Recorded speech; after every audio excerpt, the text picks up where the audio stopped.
ओडिशा की राजनीति का जब भी जिक्र आता है तो नवीन बाबू का जिक्र जरूर होता है, लेकिन 2024 के लोकसभा और विधानसभा चुनाव में बीजेपी बीजेडी की दोस्ती भी टूट गई और बीजेडी की 24 साल का किला भी ढह गया, जिसे बीजेपी ने ढहा दिया। लोकसभा के साथ विधानसभा के भी परिणाम सामने आए। लोकसभा में 21 में से 20 सीटें बीजेपी ने जीत ली, वहीं 1 सीटें कांग्रेस के खाते में गई। यहां सत्तारूढ़ बीजेडी का खाता भी नहीं खुल सका।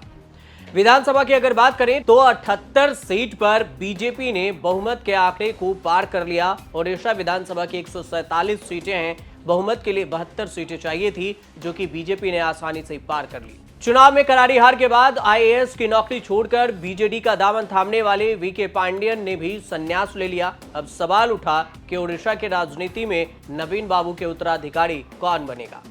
इसके बाद एंट्री होती है नवीन पटनायक के भतीजे अरुण पटनायक की। परिवार में बीजेडी की कमान उन्हें सौंपे जाने की चर्चा शुरू हो गई। नवीन पटनायक ने हाल ही में स्पष्ट किया था कि उन्होंने पांडेयन को अपना राजनीतिक उत्तराधिकारी नहीं बनाया। उन्होंने कहा कि ओडिशा के लोग ये तय करेंगे कि कौन होगा उत्तराधिकारी। बीजेपी के कट्टर समर्थकों का मानना है कि केवल बीजू जनता दल परिवार का एक पटनायक ही नवीन पटनायक की राजनीतिक विरासत को आगे बढ़ा सकते हैं। अरुण पटनायक जब भुवनेश्वर पहुंचे तो उत्तराधिकारी की चर्चा तेज हो गई। अरुण पटनायक नवीन बाबू के बड़े भाई प्रेम पटनायक के बेटे हैं।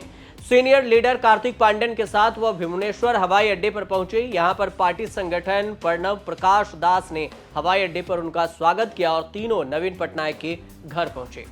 अरुण पटनायक दिल्ली में रहते हैं, वह बहुत कम भुवनेश्वर आते हैं और अब इस मौके पर अचानक उनका आना और यहां पर ठहरना सियासी पारी की शुरुआत की ओर इशारा कर रही है। अरुण पटनायक का नाम पहली बार 2014 में सामने आया था। तब तत्कालीन कृषि मंत्री प्रदीप महारथी ने कहा था कि अगर अरुण पटनायक बीजेडी में आते हैं तो वह उनके जैसा अधिकांश नेता उनका समर्थन करेंगे। हालांकि अरुण ने तब यह बयान दिया था कि उनका राजनीति में आने का कोई इरादा नहीं, वह एक बिजनेसमैन है और वहीं रहना चाहते हैं। इस बार तक अब अरुण पटनायक का उसके बाद कोई बयान नहीं आया।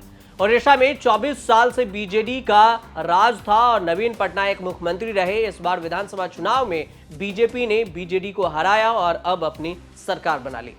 2019 के विधानसभा चुनाव में बीजेडी को 112 सीटें मिली थी, जबकि बीजेपी को 23, कांग्रेस को 9, सीपीआईएम को 1 और एक निर्दलीय के खाते में गई थी।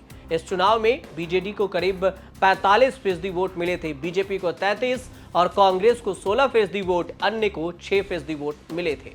तमिलनाडु में जन्मे वीके पांडेयन नवीन बाबू को लगातार छठी बार सत्ता में लाने के लिए नवीन पटनायक के जो काम कर रहे थे उसमें चूक गए। पार्टी लोकसभा चुनाव में एक भी सीट नहीं जीत पाई और पूर्व आईएएस बीजेपी के चुनाव प्रचार के दौरान बार बार ओडिशा अस्मिता का खतरा बताकर निशाना साधते रहे। हालांकि इसके साथ ही वह जीत में भी चूक गए। अरुण पटनायक की अब एंट्री हुई है, ऐसे में सवाल उठ रहा है कि अब वो उत्तराधिकारी होंगे। आधिकारिक रूप से मुहर नहीं लगा है। ऐसे में देखना दिलचस्प होगा कि बीजेडी को 49, कांग्रेस को 15 सीटों की बढ़त मिली है। 147 विधानसभा वाले ओडिशा में 80 सीटों पर बीजेपी ने जीत दर्ज की।